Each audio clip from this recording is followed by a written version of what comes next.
apostol. Noong mga araw na iyon, sinimulang usigin ni Haring Herodes ang ilang kaanib ng simbahan. Pinapugutan niya si Santiagong kapatid ni Juan. Nang makita niyang ito'y ikinalugod ng mga Hudyo, si Pedro naman ang kanyang ipinadakip. Nangyari ito noong pista ng tinapay na walang lebadura.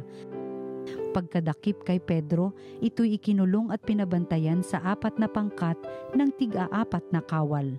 Ang balak ni Herodes ay iharap siya sa bayan pagkatapos ng pista, kaya't nanatiling nakabilanggo si Pedro. Samantala, siya'y taimtim na ipinananalangin ng simbahan. Gabi noon, si Pedro'y natutulog sa pagitan ng 2 kawal. Gapos siya ng 2 tanikala at may mga tanod pa sa harap ng pinto ng bilangguan. Siya'y nakatakdang iharap ni Herodes sa bayan kinabukasan. Walang ano-ano'y lumitaw ang isang anghel ng Panginoon at nagliwanag na mabuti sa silid piitan. Tinapik niya ang tagiliran ni Pedro at ginising. "Bumangon ka, dali," wika ng anghel. Pagdakay nakalag ang mga tanikala sa kanyang mga kamay. "Magbigkis ka't magsuot ng panyapak," sabi ng anghel. Gayon nga ang kanyang ginawa. Sinabi pa sa kanya ng anghel, "Magbalabal ka't sumunod sa akin." Lumabas naman si Pedro at sumunod sa kanya. Ngunit hindi niya alam kung tunay ang nangyayari. Ang akala niya'y nananaginip lamang siya. Nakalampas sila sa una at pangalawang bantay. Nakarating sila sa pintuang bakal na labasan patungo sa lungsod. Ito'y kusang nabuksan at lumabas sila. Pagkaraan nila sa isang kalye, biglang nawala ang anghel. Naliwanagan ni Pedro ang nangyari kaya't sinabi niya, "Ngayon ko natiyak na totoo palang lahat. Sinugo ng Panginoon ang kanyang anghel at iniligtas ako sa kamay ni Herodes at sa inaasahan ng mga Hudyo na mangyayari sa akin." Ang salita ng Diyos.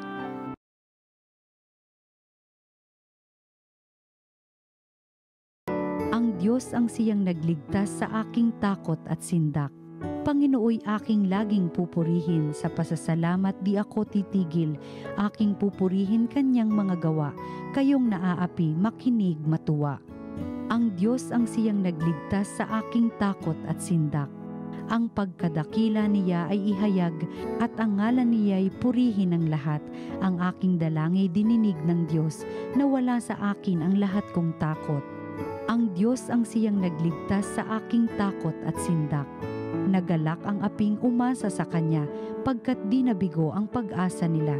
Tumatawag sa Diyos ang walang pag-asa, sila'y iniligtas sa hirap at dusa.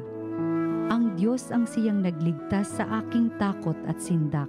Anghel yaong bantay sa may takot sa Diyos, sa mga panganib sila'y kinukupkop.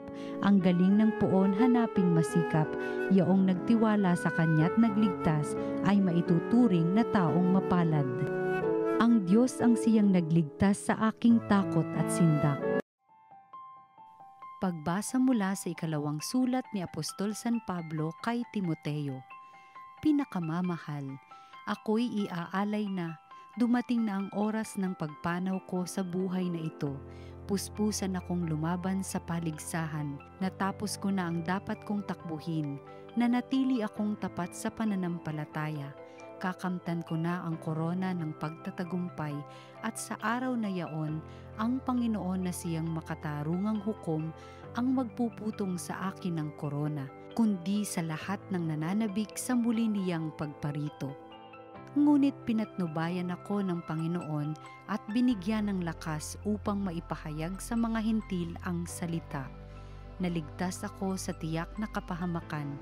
Ang Panginoon ang magliligtas sa akin sa lahat ng kasamaan at siya rin ang maghahatid sa akin sa kanyang kaharian sa langit. Purihin nawa siya magpakailanman. Amen.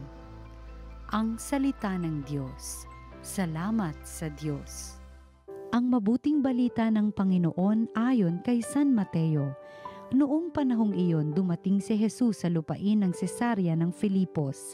Tinanong niya ang kanyang mga alagad, sino raw ang anak ng tao ayon sa mga tao? At sumagot sila, ang sabi po ng ilan ay si Juan Bautista kayo, sabi naman ng iba si Elias kayo.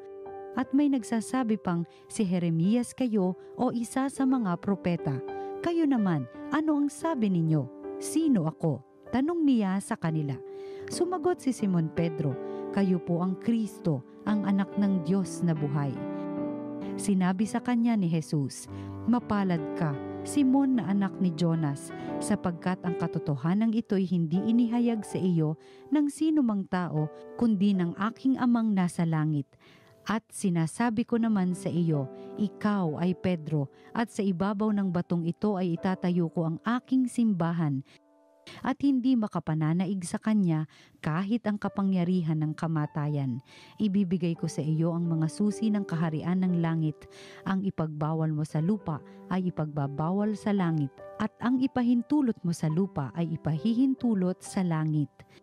Ang mabuting balita ng Panginoon. Pinupuri ka namin, Panginoong Hesukristo.